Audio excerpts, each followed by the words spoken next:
Hermanitos míos, el final del Evangelio del Señor Jesús, escrito por San Mateo, cuenta que el día de la resurrección de Jesús han corrido a la par dos noticias. Una, la principal y verdadera, lo predicho por Jesús sobre que iba a resucitar de entre los muertos al tercer día, con el testimonio de las mujeres testigos, especialmente María Magdalena. Pero a la par de esta noticia corrió una falsa, armada por los sumos sacerdotes judíos y los guardias que estaban custodiando el sepulcro. La noticia era que los discípulos vinieron de noche y se llevaron el cuerpo de Jesús. Lógicamente, la intención de hacer correr esta noticia era invalidar a la primera, porque mientras la noticia de la resurrección corría entre los creyentes, había quienes desmentían lo que ellos iban pasando de boca en boca. Una falacia absoluta. Por esto es por lo que Jesús se deja ver por numerosos testigos durante 40 días antes de ascender a los cielos. Fíjense, hermanitos, cómo la acción del diablo no se deja esperar. Inmediatamente aparece para ensuciar o confundir lo dicho o actuado por Dios. Así actuó en el origen y así lo hizo en el evento más importante de nuestra fe, la resurrección de nuestro Señor. Y nuevamente tomo aquí la figura del trigo y la cizaña para tratar de comprender este hecho, ya que ambas noticias corren a la par. La cizaña intenta ahogar al trigo, le limita en su entorno y es más, en ocasiones se parece mucho al trigo. Por eso el dueño del campo no lo hace arrancar. El único camino que tiene el trigo de quitarse la limitación que le produce la cizaña es crecer por sobre ella. Pero en donde quiero centrarme hoy es en estas dos noticias, una de las cuales está en nuestra boca a través del anuncio que la Iglesia lleva como encomienda del Señor Jesús. Hoy, por ejemplo, no sé si sabían, pero 28 de abril de 2023, comienza a realizarse en Estados Unidos la Convención Satánica Mundial llamada SatanCon. Están las noticias. Convención que convoca a todos los simpatizantes y satanistas del mundo hasta el 30 de abril. Esto ya es un anuncio oficial. Y me lleva a pensar que algo ha de haber sucedido en el mundo en estos últimos tiempos que hizo que Satanás ya no tenga necesidad de esconderse. No fue hace mucho que en una de las noches de los premios Grammy, los premios que se dan a los artistas musicales en Estados Unidos, se presentó un artista británico llamado Sam Smith, el cual se califica a sí mismo como de género no binario. Esto quiere decir que no se califica como ni hombre ni mujer específicamente, a pesar de que pertenece al género masculino. Es interesante ver cómo muchos artistas tienen como una fijación natural en atacar de una manera u otra a la fe cristiana, especialmente al catolicismo. Lo hizo Madonna en muchas canciones y videoclips. Lo hicieron los Rolling Stones en muchas de sus canciones también. Y cuántos artistas más. Este artista, Sam Smith, se presentó en los premios Grammy haciendo una coreografía simulando un culto satánico, si es que aquello fue una simulación, con personajes vestidos de diablos, otros de santos y hasta de vírgenes, ofendiendo y burlándose del culto católico. Todo el movimiento artístico de todos los rubros está de alguna manera empapado de propuestas contrarias a nuestra fe. Una porque son ofensivas y otra porque promueven una forma de vivir y actuar en la vida contraria a los mandamientos de Dios. Y si bien todo el mundo es libre de hacer y decidir lo que sea respecto a sí mismo, nosotros, los hijos de Dios, no pertenecemos al mundo, sino que hemos sido comprados por Cristo en la cruz y ahora somos su propiedad.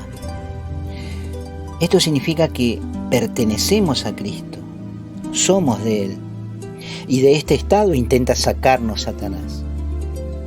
Esto es lo que se llama apostasía, que es renunciar a Dios o renegar de Él. Nada más recuerden que no hace mucho, cuando se debatió la ley del derecho al aborto aquí en Argentina, se generaron manifestaciones y protestas contra la Iglesia, llegando a realizar actos ofensivos y sacrílegos en templos católicos, especialmente contra imágenes de nuestra Santa Madre María. Hasta llegó a haber convocatorias de mucha gente para pedirle a la iglesia que se les borre de sus registros de bautismo, ya que no querían formar parte de ninguna manera de la institución. Apostatar de nuestro bautismo es salirse del cuerpo de Cristo. Son dos voces paralelas las que circulan por el mundo. La voz de los creyentes que anuncian el evangelio de conversión y salvación, y otra voz que propone lo contrario. Pero lo más alarmante, hermanitos, es lo que sucede dentro mismo del cuerpo de Cristo. Yo les voy a mencionar a continuación unos titulares para que ustedes mismos busquen en Google y lean las cosas que están sucediendo en estos tiempos en diferentes partes del mundo. Uno de los títulos es este: insólito, un cura rapeó en plena misa.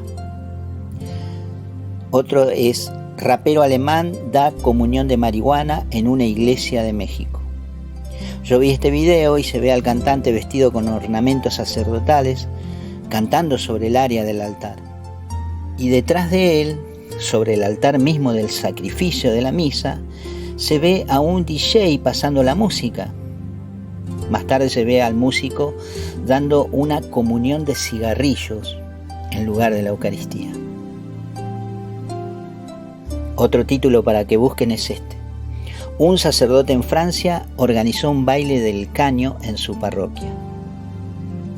Otro es: 50 sacerdotes italianos homosexuales salen del closet. Otro: sacerdotes católicos alemanes bendicen parejas homosexuales. Y otro más: un dominico inglés pro LGTB será el encargado de predicar un retiro a los obispos antes del sínodo. Busquen estos títulos y comprueben ustedes mismos. Están en los portales de noticias y también están en algunos portales católicos conocidos como Así Prensa y otros más.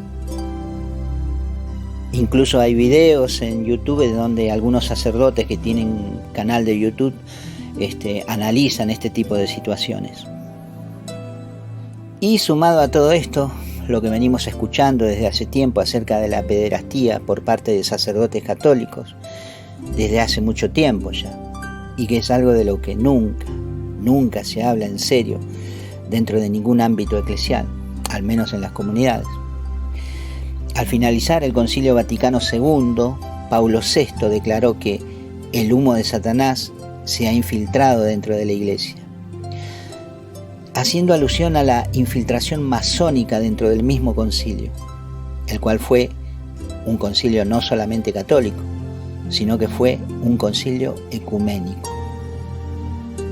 Lo que quiere decir que fueron convocados no solamente los prelados católicos, representantes de la fe católica, sino que también fueron convocados e invitados protestantes y referentes de otro tipo de religión y fe.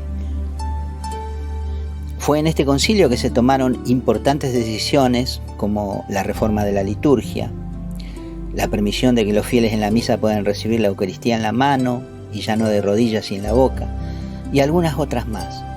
Pero lo lamentable de esto es que está más que confirmado que el encargado de esta reforma litúrgica, realizada en el Concilio Vaticano II, el arzobispo Aníbal Bunini, estaba en una lista de clérigos masones que dio a conocer el periodista italiano Mino Pecorelli, asesinado 3 años después de publicar esta lista.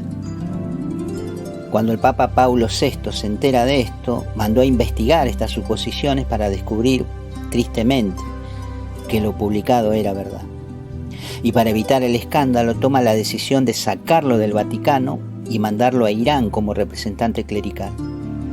Pero el daño a la liturgia ya estaba hecho. Las consecuencias de esta reforma fueron varias e importantes. Lo que pasa es que nosotros conocemos esta misa, la de Novus Ordo, como se califica en el Concilio Vaticano II. La anterior misa, celebrada en latín y de frente al altar, es la misa tridentina, que aún se celebra en algunas comunidades católicas. Pero bueno, ustedes saben que el idioma universal de la celebración del culto de la misa era el latín, y lo sigue siendo en realidad. Pero los cambios impactaron en la música, por ejemplo, la cual paradójicamente ahora se está revisando nuevamente, porque en todo este tiempo los coros de música han estado utilizando canciones que no fueron apropiadas para la liturgia. Incluso canciones de origen protestante que no tienen la intención que el momento litúrgico requiere. También se movió la posición en donde está instalado el sagrario. Antes, en las parroquias, estaba en el centro. Ahora, en las iglesias post-concilio, se ha movido el sagrario a un costado, sacándolo del centro del templo. Solo en las iglesias antiguas continúa el sagrario en el centro. Y otra cosa quizás menos perceptible, o no tanto, es el altar sagradísimo del sacrificio, que ahora es sugerido como la mesa del banquete. Y hasta se ha insistido en mencionar que la misa es un banquete, aludiendo al banquete celestial que nos habla la palabra de Dios. Pero no hay que olvidar que más que nada es un altar para un sacrificio, porque la Santa Misa es un sacrificio. El centro de la misa es el sacrificio. Y este debe hacerse a Dios mirándolo a Él y no al pueblo, y con la solemnidad que corresponde. Tampoco a las apuradas como he oído celebrar a algún que otro sacerdote. ¿Será que hemos perdido el sentido de la verdadera devoción? Mucha gente ya no se arrodilla en el momento de la consagración. No cuidamos si estamos o no en condiciones de comulgar. Recibimos la hostia consagrada en nuestra mano, corriendo el riesgo de soltar partículas de ella sin darnos cuenta. Se han quitado los espacios de silencio en la misa, por ejemplo después de comulgar, donde es un gran momento para orar y estar en presencia de Dios que ha venido a nosotros en la Santa Comunión. El humo de Satanás está en medio nuestro. La cizaña crece en medio nuestro. Satanás ha ganado terreno en medio de los hermanos, incitándoles a la división, a la animosidad y a la apatía espiritual. No hace mucho que leí que en Estados Unidos se ha realizado una encuesta que dio como resultado que solamente 1/3 de los católicos que allí viven creen en la presencia real de Jesús en la Eucaristía. La gente ya no busca los sacramentos para sus hijos. Hay cantidad de personas no bautizadas en los barrios, porque hay generaciones de hijos a los que no se les habló de Dios en sus casas. La música, el cine y las redes sociales atacan con artillería pesada todo el tiempo en las mentes de nuestros hijos, con ideas contrarias al cristianismo. Nos falta mucho para que tengamos una generación totalmente atea. Ya no se habla del pecado y su poder de condenar al hombre. Las predicaciones y las enseñanzas cristianas van por otro camino. Y les digo que mi pensamiento sincero acerca de todo esto que pasa es que se está preparando el terreno para una nueva era de persecución cristiana, de la que solo se mantendrá firme una pequeña grey o pequeño rebaño, como ya está sucediendo en otros países. Pienso que vendrá un tiempo de martirio, porque vamos a tener que sacar a la luz nuestra fe frente a esta insolencia del enemigo. Satanás ya no necesita esconderse, porque ha conseguido convencer a una gran parte de la humanidad, como hizo cuando se rebeló contra Dios y provocó la caída de la 1/3 parte de los ángeles. Hermanitos, se avecinan tiempos difíciles. ¿Sabremos discernir? ¿Podremos darnos cuenta del engaño? Solo me queda recordar las mismas palabras del Señor escritas por San Lucas en el capítulo 18, versículo 8. Cuando el Hijo del Hombre venga, ¿encontrará fe sobre la tierra?